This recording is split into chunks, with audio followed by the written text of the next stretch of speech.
To understand our current times, we need to understand history. We need to see the good, the bad, and the beautiful of the story of our salvation. That's what we're going to talk about today on Crisis Point. Hello, I'm Eric Simmons, your host and editor-in-chief of Crisis Magazine.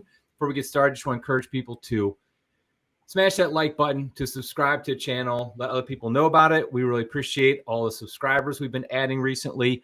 Also, you can follow us on social media at Crisis Mag and subscribe to our email newsletter. Just go to crisismagazine.com. And there's a form there. You put your email address and you will get our articles sent to you on your email every morning, which is great. And speaking of our articles, we have a contributing editor of Crisis Magazine today, Joseph Pearce. He is the author of numerous literary studies, including Literary Converts, The Quest for Shakespeare, and Shakespeare on Love, as well as biographies on Oscar Wilde, J.R.R. Tolkien, whose birthday we celebrated this week, C.S. Lewis, G.K. Chesterton, and others. He's a general editor of the Ignatius Critical Editions series, and he is also the author of this new book, The Good, the Bad, the Beautiful, History in Three Dimensions, which is an excellent book. You can tell from my bookmark, I will admit I haven't finished it yet, but I am reading it. I read it every morning. I read a chapter every morning. It's a perfect book for that. So welcome to the program, Joseph. Oh, my pleasure. Thanks for having me back.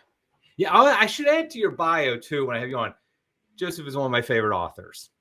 Bar none. The work you do is great. I always love having you on and talking about this. And I was very excited to get this book as well. It's very good.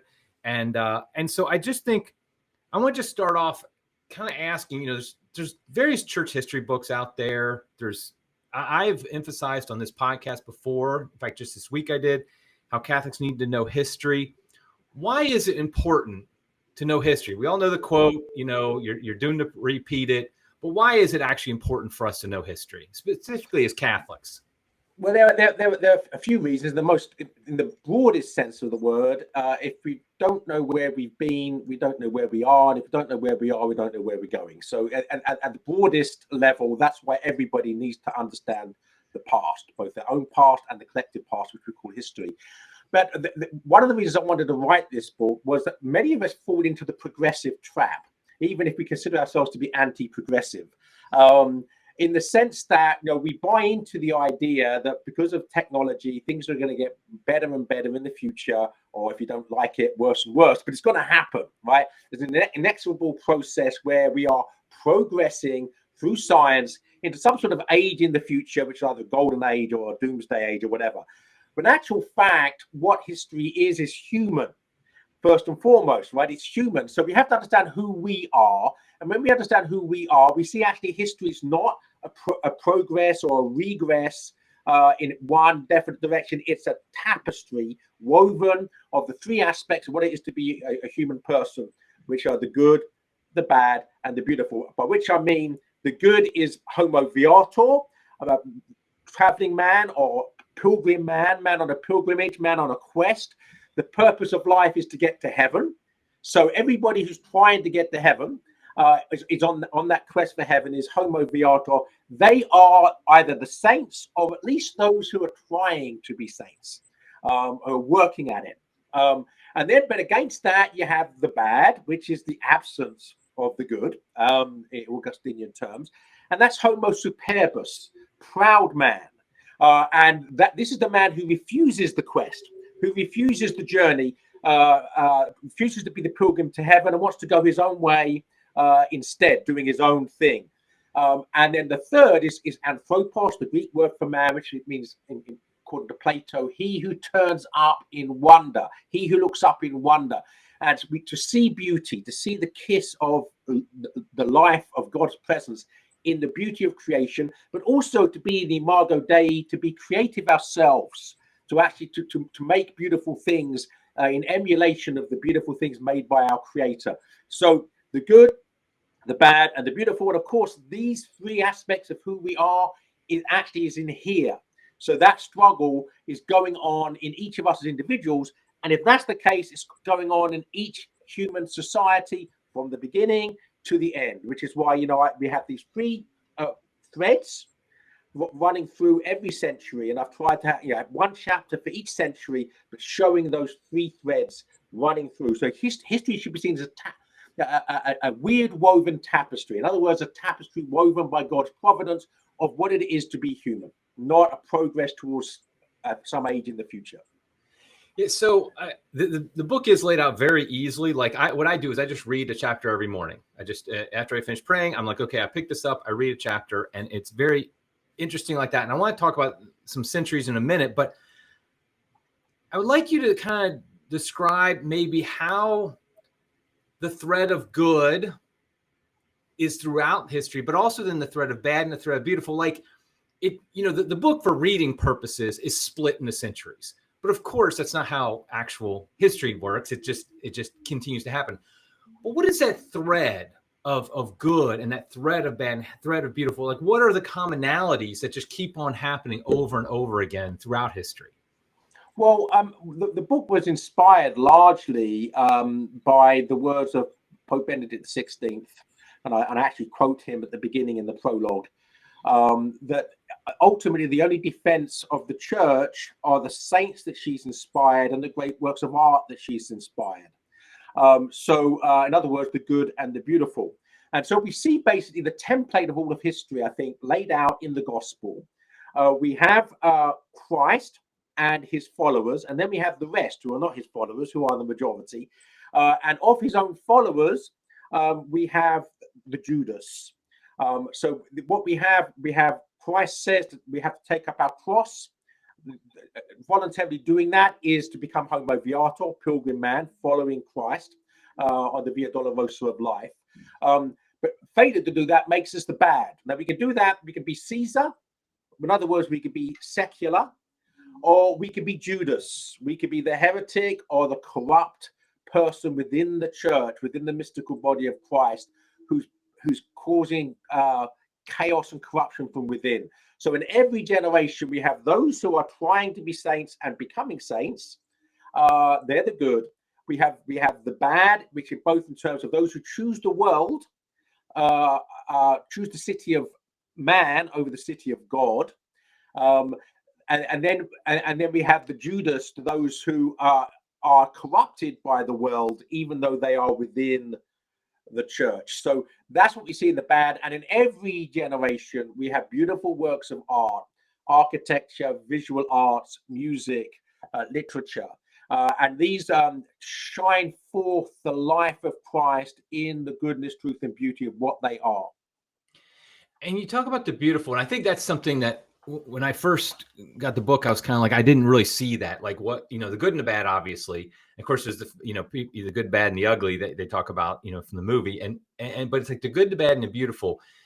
And so the beautiful, the importance of that, I think, would you agree that you can kind of see it in that sometimes there have been movements both inside and outside the church to kill the beautiful? You see it obviously with the iconoclasm of in the first millennium, in like the, I think, 7th, 8th century, something like that.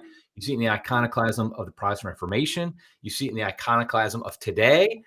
And so what would you say that, like, what is that inherent, what is the sin of ugliness, I guess is the right way to put it. And why is there this attack on the beautiful? Yeah, I think what we need to do is to see the beautiful as part of the triune splendor of God. So, when the Greek philosophers talked about the good, the true, and the beautiful, they were already getting an inkling of the Trinity, because these three, those distinct, were inseparable. That the good and the true is always beautiful, the true and the beautiful is always good. That these three things are triune, and therefore they shine forth the beauty of God, and the goodness of God, and the truth of God. So I believe that when Jesus says, I am the way, the truth, and the life, he is actually saying, I am the good, the true, and the beautiful. Because obviously, goodness is love. It's laying down our lives for the beloved. That's goodness, virtue. True, the true is the logos. So God is love, God is caritas, or agape is the good. But the true is logos, reason. God is the reason. All reason ultimately emanates from him, and all true use of reason leads us back to him. And the beautiful is the life. So the thing about the beautiful is that the beauty is not in the eye of the beholder. That's relativistic nonsense. The beauty is in the thing beheld, but we do have to have eyes to behold it. So there's something about the beauty of something is the life in it. So it's not talking about biological life here. A sunrise has life in it because of its beauty. It lifts us up. It magnifies our soul, but it doesn't have biological life. So there's the beauty that's in the life of the thing, and then we have to be alive to that life ourselves in order to be kissed by that beauty, to have that relationship with it.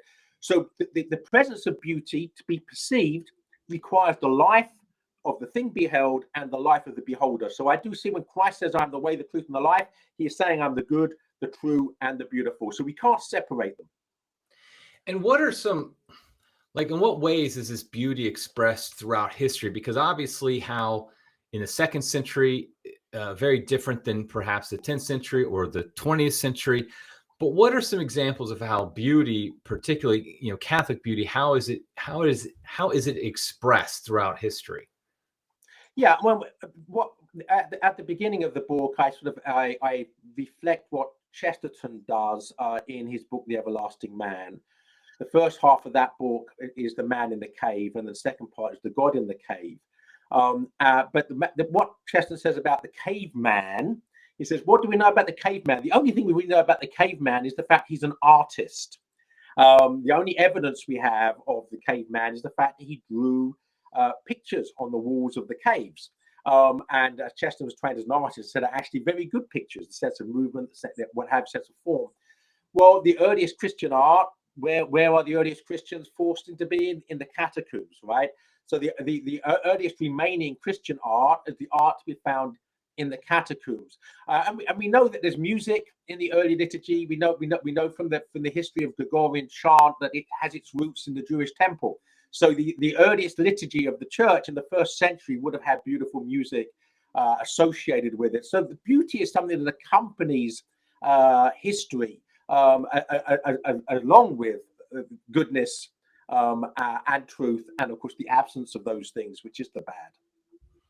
Yeah, and I really do think that like I mentioned, these iconoclastic movements, they really are they're evil attacks, because beauty, a lot of converts over the centuries have said beauty is one of the things that brings them to the truth, brings them to Christ, is seeing the beauty.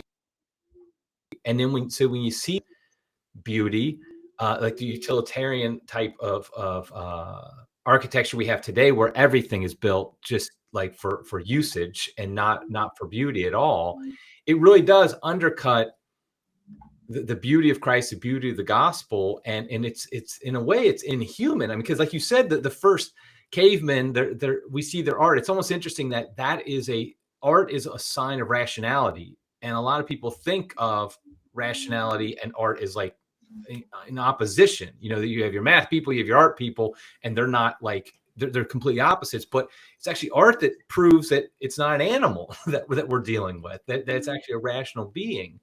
And so, like, I guess just touch on that a little bit more, because I feel like that is one of the things about this book that is unique, in that a lot of people tell a story of history, the good and the bad, but the beauty is really that aspect that that brings out kind of the uniqueness of Catholic beauty is, I mean, because obviously there's beauty outside the Catholic Church, there can be, but what is that beauty, that Catholic beauty that you're really focusing on in the book? Yeah, so basically, Chesterton says that art is the signature of man. Chimpanzees do not paint pictures, nor do they compose music, right? There's something that's about beauty and creativity, and the love of the beautiful and the creation of the beautiful, which is divine. It's part of the Imago Dei. In other words, how do we know what is the image of God in us? Well, it's what's in us that's not in any of the other creatures. Right, and obviously the ability to reason, and the ability to love, to rationally choose to lay down our lives for the beloved, but also the ability to enjoy beauty and to do beauty, whether it's playing a musical instrument or composing a piece of music. Or admiring a work of art or painting. This is part of the divine image in who we are. And if we want to understand human history, we have to understand the imago Dei, who we are, and that includes those who love beauty, who do beauty, who are creative, as God himself is a creator. That's why, with Tolkien's creation story for Middle-earth, God, the one God, presents to the archangels the great music. God is presented as the composer of the cosmos. And the ancient philosophers talk about the music of the spheres. Well, that's not, Boethius, for instance, in his book De Musica, he's not talking about music we can hear. He's talking about the harmony, the beauty in the cosmos itself, that the music of the spheres, the movement of the stars, is like a dance, right? So, and then you have the musica of the cosmos, musica naturalis, and then you have the musica humana, the music's in us, the music's in human souls. Right? We are something which is meant to be harmonious. We can become discordant, but through sin. But we're meant to be harmonious. There's the music's in us, and then the third type of music, Boethius says, musica instrumentalis.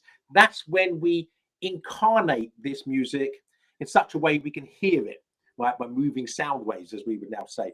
And one other very quick thing, Eric, as well, about this, there's no opposition between beauty and reason. That the greatest scientists have to use imagination. Mathematics is the use of the imagination to innovate, right, to discover things for the first time. You need to have an imagination to do that. If you don't have your eyes opened in wonder, which is necessary for the seeing of goodness, truth, and beauty, you will not be able to be a good scientist either. Right. Now, I've read a lot of history books, church history books. I've read a lot of Lives of the Saints. And one of my common complaints of them all, just about, is that they underplay the bad.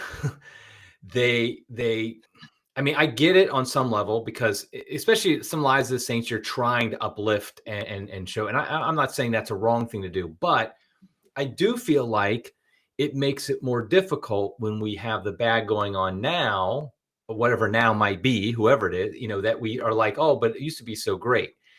And you make a point that every single century you have bad. Now, one thing I want to ask you about that is, do you see a relationship between the good and the bad as it plays out in history? What I mean by that is, sometimes it seems to me that a person's greatest strengths are also ends up being his downfall or his flaws. And do you see, like, when you mapped out these centuries, did you see like, oh yeah, this century was great on this, but it was also terrible on this, which is kind of related? Or is it more just a matter of whatever the evil happened to be at the time, whatever the good happened to be at the time? Yeah, that's a great question. I think the key thing is that the same pattern is in all centuries, at all times, but it may manifest itself slightly differently. So, give an example. You mentioned about the so-called tragic flaw, that the hero's greatest strength can also be his downfall. But it's also true that our downfalls can become our greatest strengths. In other words, many people have become converts to the faith because they hit rock bottom by following some addictive habit, behavior, what have you. In other words, the crucifixion is necessary before we can experience the resurrection. So, the God can and does throughout history bring good out of evil. That's one thing we have to know. But I'll give a few examples here to illustrate what I'm trying to get at. There was a historian called Professor Walsh. I don't think he was a priest. He might have been. Taught at Fordham, historian. Wrote a book called The 13th, The Greatest of Centuries. His argument was this was as good as it's going to get. The golden age in the past, the 13th century, is the magnificent church basically triumphant on earth. And you look at that century, And you're good, absolutely. The rise of Gothic architecture, the founding of the Franciscan order, the founding of the Dominican order, although we have to remember, why were they necessary? Because of the corruption in the church at the beginning of the 13th century. But then at the same time, and of course, then the opening of the universities, the rise of scholasticism, St. Albert the Great, St. Thomas Aquinas, St. Bonaventure, these wonderful philosophers, that show us how faith and reason are one. So yeah, wonderful century. But it's also the century of the Crusades. It's the century in which a Christian army sacks, pillages Constantinople. It's the century in which Christian army besieges a Christian city in Croatia and pillages it, ignoring the Pope threatening to excommunicate them in order to do it. The rise of Islam is continuing. And then, right, so this golden age, 13th century, at the beginning of the 14th century, we have 3 different people claiming to be Pope at the same time. The Pope's in exile in Avignon. The Pope's not even in Rome. So, the so-called greatest of centuries, yeah, there's great stuff happening, but there's a lot of wicked stuff happening. And what I say as well, people, what are my favorite centuries? I actually give surprising answers. I love the 16th century. Now, people say, why? That's the Protestant Reformation, right? That's the rupture. It's when we lose a large body of the Christians, become heretics. How's that? Well, because that Protestant rupture gives birth to the Catholic revival, the Catholic restoration, sometimes called the Counter-Reformation, but that doesn't really do it justice. The Council of Trent, the founding of the Jesuits, St. Teresa of Avila, St. John of the Cross, the Discalced Carmelites, the renewal of the monastic orders, was all happening at that time. And of course, beautiful polyphony. Some of the greatest sacred music ever written is from that. William Shakespeare at the end of the 16th century. So, the worst of times, the best of times. And another favorite of mine is the 19th century. In 1800, basically the Pope's a prisoner of Napoleon. He's taken prisoner from Rome and he dies in France, a prisoner of Napoleon. The previous Pope, under pressure from secular rulers, banned the Jesuit order, which is basically the only part of the church that had any fight and spunk in it at the time. And the Pope himself dissolves the Jesuits. In 1800, you think it's all over, right? That the Catholic Church is finished. And then the 19th century is a great time of revival. And if you see, the number of Catholics in the United States in 1900 compared with 1800, the number of Catholics in the UK in 1900 compared to 1800, then you have the Catholic literary revival. These great writers from Newman and then Chesterton and Belloc and Tolkien. So this Catholic revival begins in the 19th century. Probably you could say with the Romantic movement, neo-medievalism, the Gothic revival, the Pre-Raphaelite Brotherhood, all these wonderful things in the 19th century. When Chesterton said that the church has died many times and has risen again from the dead because she worships a God who knows the way out of the grave. Yeah, it is interesting that an Englishman would pick the 16th century, considering what happened in England at that time. But like you said, it's more like, I feel like some centuries are more extreme than others, not necessarily better or worse, but more extreme. And the 16th century had that because you had the depths of terribleness, which is the Protestant Reformation.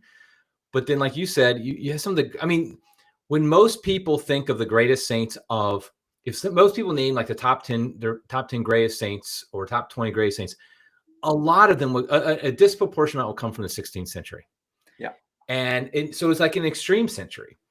I also, one of the things I noticed in looking at the history is I feel like you mentioned, like you kind of reject the progressive idea of history, that we're going towards this nirvana or whatever. And, we have to be on the right side of history, all that crap.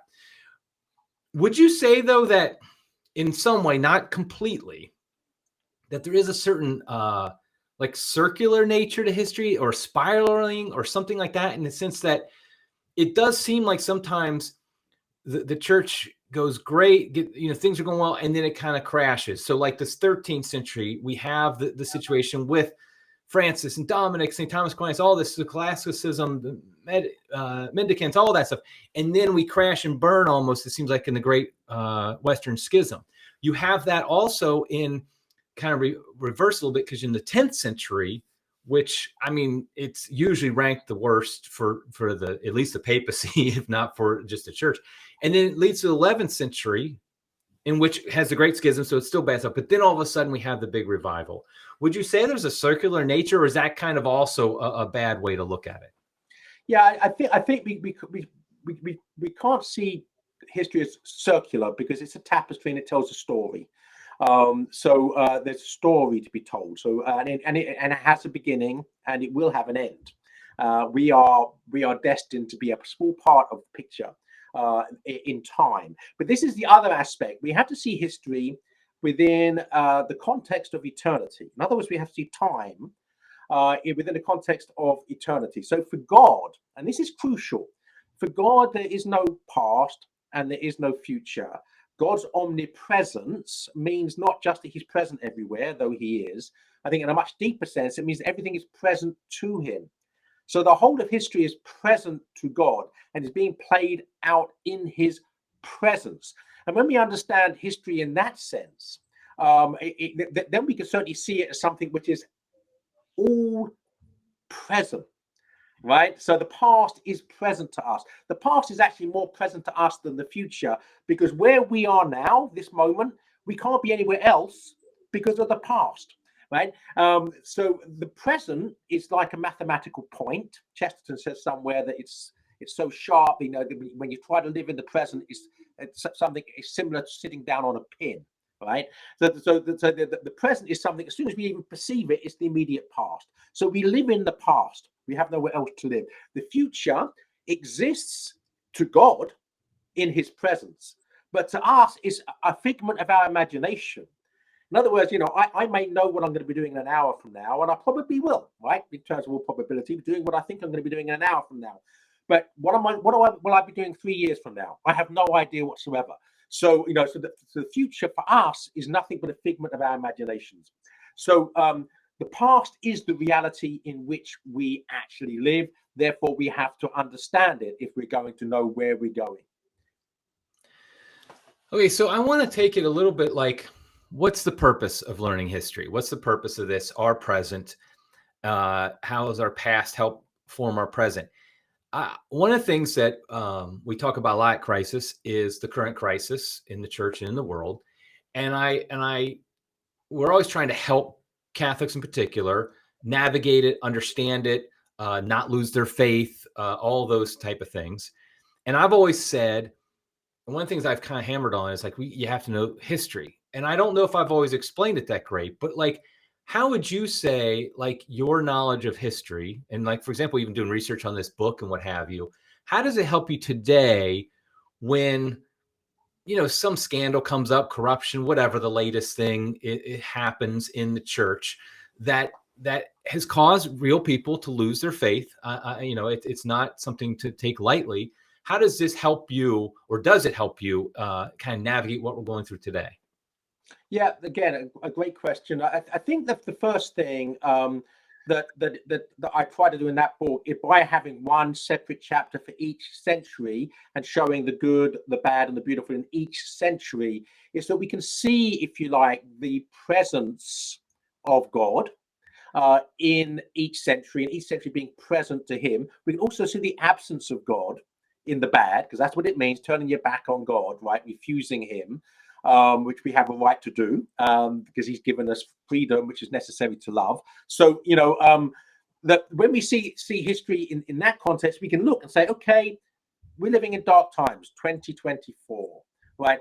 1924, we just had World War I, right? And a number of people killed in that, just, you know, beggars belief. 7 years earlier, was just over 6 years earlier, there was the Bolshevik Revolution, the rise of radical secular fundamentalist atheism, anti-Christianity. The fascist regime had just taken power in Italy. Mussolini would flatten most of Rome to build roads for fast cars and tanks and military parades. And then, of course, the Nazis were on the rise, and within 10 years we'll be in power, and within 15 years we got a Second World War. So are we living in dark times today? Yes, we are living in dark times today. Are they the darkest ever? No, they're dark. They're not the darkest ever. And if you read do the same thing, you can. This is what I try to do: put a blindfold on and throw a dart into any century in history, any time in history, and you land it somewhere. You will see good things happening. You'll see saints at work. You'll see beautiful art, but you'll also see wickedness. You'll see secularism, the power of the world being used against the forces of good, forces of church in every generation, in every century. So that's why it's valuable. And also to remember that we are in the church militant, which is the smallest part of the church. The largest part of the church, we can be fairly sure, is the church triumphant in heaven. Right, all of us are called to get there, and all we have to do is to be good and faithful servants and good and faithful warriors, church militant, miles Christi, soldiers of Christ, for our tour of active duty, right? And then we get off. And if we're good and faithful servants, we get off. We go probably via purgatory, but that's a one-way street to heaven, right? So why should any Christian who has authentic faith in Jesus Christ and his presence in history and eternity ever be tempted to despair? I mean, really, if people are losing their faith, it's because they don't have it. Because if you think that the power of the devil is so powerful that he's going to destroy the power of Christ, well, then you don't have faith in Christ. Right. Well, one of the things, obviously, it's topical today, is the role of the Pope in the church. And it almost seems like, in a way, that the popes in history have been almost an incarnation of the kind of the church history, in the sense of the good, the bad, and the beautiful. And so when you were looking at your history, and you mentioned a number of popes in here, obviously the good, the Saint Leo the Greats, the Saint Gregory the Greats. I'm just going to take an aside here. I did not know the story of St. Nicholas the Great. I knew who St. Nicholas the Great was. I feel like I'm well-versed in who he was. I did not know the story of him defending marriage. So I'm just going to stop my question I was going to ask. I just want you to tell the story of St. Nicholas the Great and how he defended marriage. Can you tell that story? Because I read that and I was like, I didn't know that one. Yeah, well, you're asking me to get down deep and dirty in something I wrote over a year ago. I mean... But actually, I'll tell you what, I mean, I could do it, but I would be playing telephone with myself from a year ago. Why don't you tell us? Because you've just recently read it. Yeah, right, exactly. There we go. I put you on the spot there. It's very good. But I want to pull it up here, because basically what happens is that, St. Nicholas the Great is one of only 3 popes who kind of have that moniker of great right after his name. And one of the things he's known for is he was the Pope during the time of Photius, and so there was a lot of debate over the East-West split, and he helped bring it back together. And so what I remember was with Nicholas was, okay, here we go. I want to make sure I get it right too. So the emperor, basically, of what's his name, Lothair. I'm not sure how to pronounce it. Lothair. He got divorced and remarried. And, let's be honest, in history, a lot of rulers, a lot of kings, a lot of monarchs, emperors, they get divorced and remarried. And often church officials have given them annulments. And let's just assume they were legitimate, something like that. But it's not uncommon in history. I mean, it's very common today for just individual, normal people to get annulments. But back over history, you see that a lot. In fact, I'm reading something about 11th, 12th century, and I think it was one of the Henry II. I can't remember, one of the kings of England, got divorced, remarried. No, it was his wife, Eleanor. That's who it was. Anyway, sorry. And so basically, he got divorced and he married, I think his mistress or somebody like that. Didn't matter. And the Pope wouldn't give him an annulment. So literally, his brother, marched on Rome and laid siege to the Pope. And so, basically, this is pretty significant pressure on the Pope, that because this is a political thing. People need to understand. Obviously, it's a moral question, and so the Pope's looking like that. But Nicholas basically refused to back down. So he could have died all in defense of marriage and what marriage was. And he could have been made a martyr. In the end, the emperor who was siege was like, oh crap, I'm not going to get this guy to do what I want. And so he backed down. And so basically what happened was Nicholas stood up for marriage and against this invalid marriage that basically this man had married somebody else. And so I did not know that story, but that's just an example of a pope of I mean, obviously he's called the Great for a reason, but I just think it was a great example that we can look to. But so going back to the main point though, how have popes basically represented the good, the bad, and the beautiful over the past 2,000 years, and how can that help us kind of understand the papacy itself in that context? Yeah, so again, as you rightly say, we see the humanity of the papacy. So we do see saints, we see the good popes, we see bad popes, and there are many of them. We see popes that struggle, some of them that might not necessarily be saints, but nonetheless are courageous in defending the faith. If we look at the Golden Age, so called, which I've already disputed, the 13th century, who's writing right at the end of that, the beginning of the 14th century, immediately after it? Well, Dante, arguably the greatest writer who ever lived, and he's putting heaps of popes and priests in hell. Right now, we can be shocked by that, and I think we probably should be. But the point is that this is in the High Middle Ages. This acknowledgement of the fact that the popes have great responsibility, and if they don't live up to that responsibility, they betray that responsibility to be good and faithful servants of the servants, right, of God. Then they are their souls are imperiled. They can go to hell. Are there popes in hell? I mean, it's not for me to send anybody to hell, right, or to judge any individual person's soul, because I can't read their soul. God does that. But are there popes in hell? I think it's very likely that there are. And I think the other thing that's got us a little bit confused is we've just come out of a golden age of the papacy in many ways. It's very unusual to have a string of good popes for about 200 years, which is effectively what we've had since the early 19th century, right up to this century. Right, we've had a string of really, really good popes, and that's unusual. So it seems that we seem to expect every pope is going to be a saint, which has never been the case in history, that every pope's a saint. And I think another problem is that St. John Paul II was so charismatic, and many people began to see the papacy in the light of John Paul II. In other words, that every pope's got to be like John Paul II. No, right? So John Paul II had his own charism. It worked for him. He helped bring down communism, etc., because of what he did, what he said.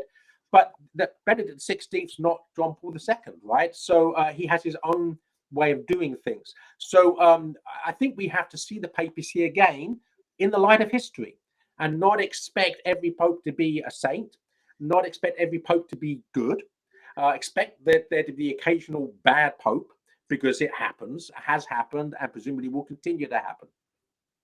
Yeah, I think I would even argue that we've had basically decent and good popes since the 16th century. I mean, there was a run even longer than 200 years, because if you look at since the time of maybe Pius V, who was the last pope who was a saint for a long time. But then after that, there was none that were I mean, I'm not saying they're all great or anything like that, but none that were super scandalous or anything like that. They basically all kind of did their job, and some better than others. And then you had a few high points like a Pius X or something like that. But essentially, though, they weren't a problem. But yet you look, obviously, I mean, 10th century is the most obvious the pornocracy of the papacy then, where you write about that well in there. And I think, though, the important thing to remember, I think, with both the popes and just in history is you keep an even keel, in the sense that yes, there's good and yes, there's bad. And this is just the human condition, and there's beautiful.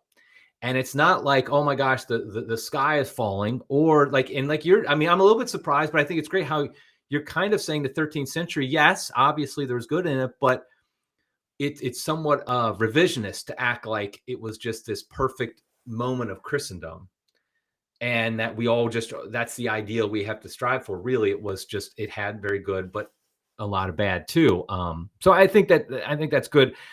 Is there anything else though that you think, just from history, like kind of doing the book and just like your own knowledge of history, that kind of helps us to understand today and really understand the future, kind of like what we can look forward to? Because I think that's one reason we look to the past, is to help look to the future. And like you said, we can't know it, but how does it kind of help us at least to kind of go forward?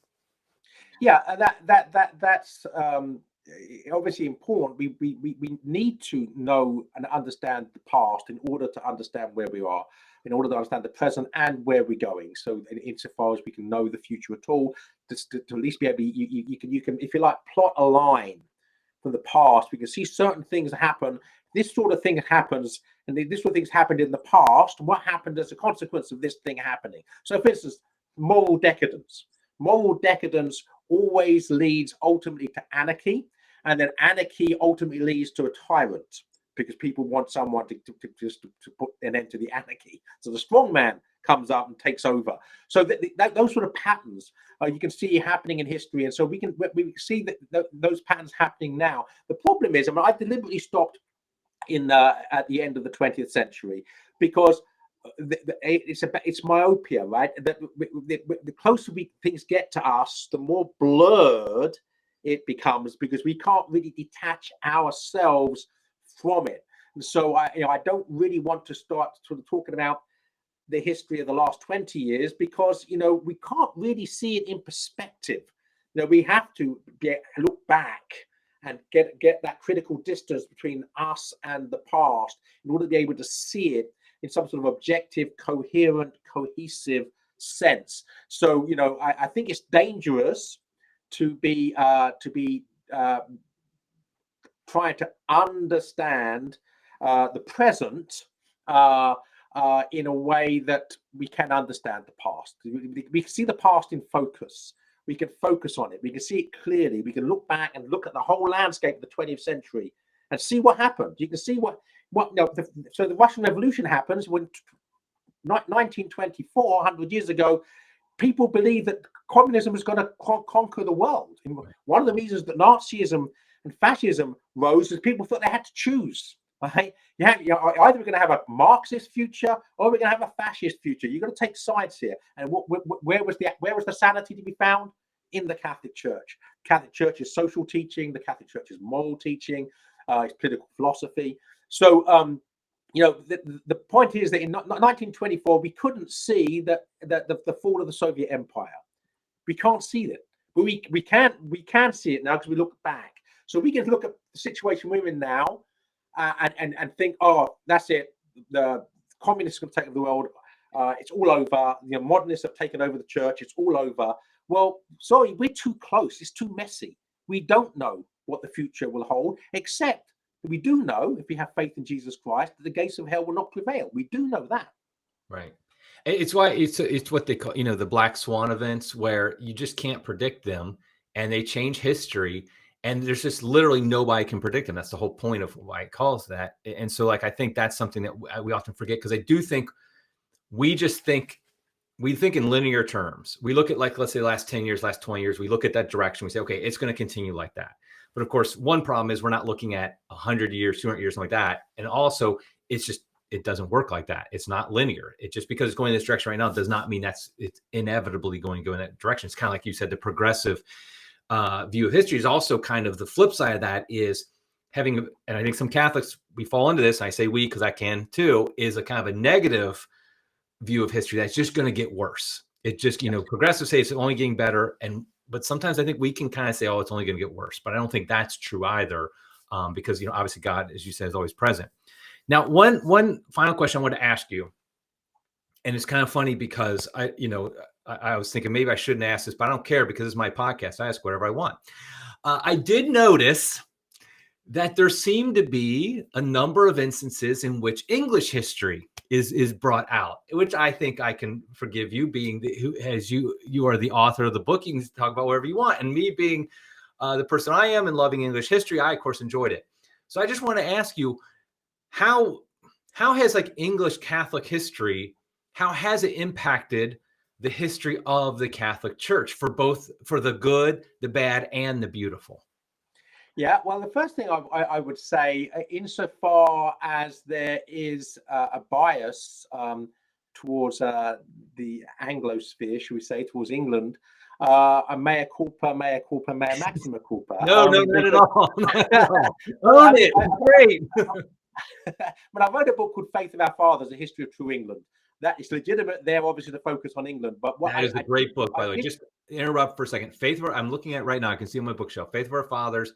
That is the book for English Catholic history. Is a 1-volume short. It's great. So just wanted to say, yeah, I love that book.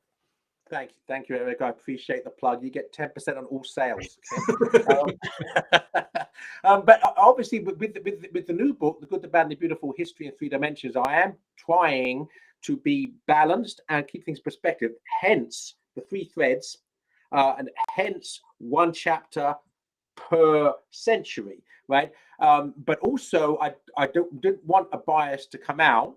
And I hope it's not too evident. Oh no! If I just knowing you, I kind of chuckled because I was like, oh, I'd read Faith of Our Fathers, I think last year. It wasn't that long ago, so I knew some of the things you had brought in there. So, but I am curious, obviously English Catholic history. Historian like Hilaire Belloc, for instance, talks about that certain stages, if Alfred the Great had not defeated the Vikings, the Danes, and England had fallen from Christendom, that could have been terminal as regards Christendom itself. And same thing, he looks at the disastrous consequences of Henry VIII and the English Reformation, etc. So he certainly, Belloc was a Francophile. I mean, he was not an Anglophile. So he certainly sees at certain points that what happened in England was crucial to what was going to happen to Christendom as a whole. So, I hope I reflect that. But obviously, you play to your strengths. I know much more about English history than I do about Polish history. So, it's going to be likely that there's going to be a slight deferential nod to the knowledge I already have, rather than sort of scouring around for things I don't know. Yeah, and I do think, though, it is important to note that, most of the people watching this are probably American or Canadian, which obviously has an English history behind it. And I think we think of England as, Protestant, as Anglican. It's like we don't even consider that the impact it had on Catholicism, but it really was kind of the jewel of the Catholic Church for a very long time, which is what makes it so tragic, what happened. But I did not think of that. I mean, I've read a lot about King Alfred the Great. I think he's great. I mean, sorry, but I actually think he should be a saint. But I think also, but I did not think of that, though, the impact of him withstanding the Vikings, what that had not on just England, because obviously we know the impact on England, but then all of Christendom really had an impact. And it's like he and the century, I guess that was 9th century. Yeah, he and Charlemagne were kind of, you mentioned, I think you say great kings, and something is the title of the chapter. And they really did kind of, most people acknowledge Charlemagne. Obviously, his impact is immense. But King Alfred's was also very great. And of course, on the other flip side, King Henry VIII was drastically, just a disaster for church history in so many ways. So I do think it's fair. I think all this stuff, I just chuckle because I know you, and I was like I said, I read your book, Faith of Our Fathers. But yeah, you have a good balance in there. So. Eric, what Chesterton said about when he was becoming a Catholic, and he said about the Blessed Virgin Mary, he says that, I'll have to warn you that anything I say on the subject will be tainted by enthusiasm. Yeah. So obviously with me, up to a point, I'm an Englishman. I love my nation. I love my nation's history. I'm a Catholic, so Catholic England is something obviously I'm very attached to. So I'm sure that the book is tainted with my enthusiasm. Yeah, and nothing wrong with that. Nothing wrong with that. Okay, so I just want to recommend to people to get the book, The Good, the Bad, and the Beautiful: History in Three Dimensions. It's from Ignatius Press, and I will have a link to where you can buy it at Ignatius, but also I'm assuming we can buy it at your website, which I'll also have a link to your website. So why don't you also tell us about your website, but like what are you doing? We're not supposed to, we don't know the future, but what are your plans for kind of what's going on in the Joseph Pearce world? Well, jpearce.co is my personal website, and that's the one-stop place for everything. So yes, you can go there and get links to purchasing all of my books, irrespective of the publisher. Obviously, ignatius.com for this particular book, but jpearce.co for any of my books. But also, I post 3 new podcasts every week to it. Anything I've written, such as for Crisis Magazine, anything I write for Crisis Magazine, that will go up on my website. So it's a good one-stop place. People want to know what I'm doing as regards podcasts, what I'm writing, the books I've published. Just go jpearce.co, and it's all there at your fingertips. So it's jpearce.co, not .com, but .co. And real quick, just because, what is it that you're talking about on your podcast typically? Well, I have 3. Home is Where the Hearth Is podcast. I talk about whatever inspires me, so that could be on anything. Obviously, faith and culture is my forte, so it's normally connected to that somehow or other. But I also do a Poem of the Week podcast, in which I read and discuss the great poems of Western civilization. And I do a Revisiting Old Favorites podcast, where I read from my books and other people's books selectively and maybe comment upon them. So they're the 3 podcasts each week. And I write an essay called The Lady Dale Diary, where I just sort of talk about whatever I want to talk about. So that's every week for the inner sanctum of my website. But also anything I've written anywhere gets posted on there. That's great. Just this week, I did a solo podcast where I talked about kind of the path forward for Catholics, how we should live in the sense. And I was talking a lot about having a balanced lifestyle, that we can't be constantly focused on the bad stuff going on in the church, and that can lose our peace. But at the same time, we can't put our heads in the sand either and act like nothing wrong is going on. And I would just say, and at Crisis, the podcast, particularly, my solo podcast often talks about scandals in the church, stuff like that. And I do think it's necessary. But I would just recommend people who listen to podcasts are like, oh, what are some practical things we can do? I think listen to Joseph's podcast is a great way as well, because it gives a perspective of kind of the good and the beautiful going on in the world, and I think in the church. And so I think that's a great way to maintain that balance, especially just in the podcast role, so to speak. Because let's be honest, the podcasts that kind of market in scandal and all that do the best. I mean, I think we all kind of know that they end up being the most popular often. I don't think that's a healthy thing, but I think that's a reality. And so I think, though, having other podcasts as well like this. So I just want to recommend people go to jpearce.co, check out the podcast and the writings. I think that's a good way to kind of help us all, and of course get the book as well. Okay, well, Joseph, thank you. I appreciate it very much. Like I said, I'll have links to the book and also to your website for everybody who's interested. I appreciate all the work you're doing. Well, thank you very much, Eric, and also keep up the great work you're doing at Crisis Magazine, because we are in times of crisis. I mean, history is usually a time of crisis. This is no different, and we do need people doing what you're doing. So you keep up the good work you're doing, and I would say also it's an honor to be counted amongst your senior editors and to be writing for you. Thank you. And that reminds me, you're right now in a series for us at Crisis on the unsung heroes of Christendom, which is a great idea, because we think of the big saints, and that's kind of how we look at things, but there's all these unknowns or relatively unknowns, not canonized saints, wherever, who have done great work. And so I think it's every other Wednesday, we're putting out one of your articles on the unsung heroes. So check that out as well at Crisis Magazine. So, okay, well, thank you very much. Until next time, everybody, God love you.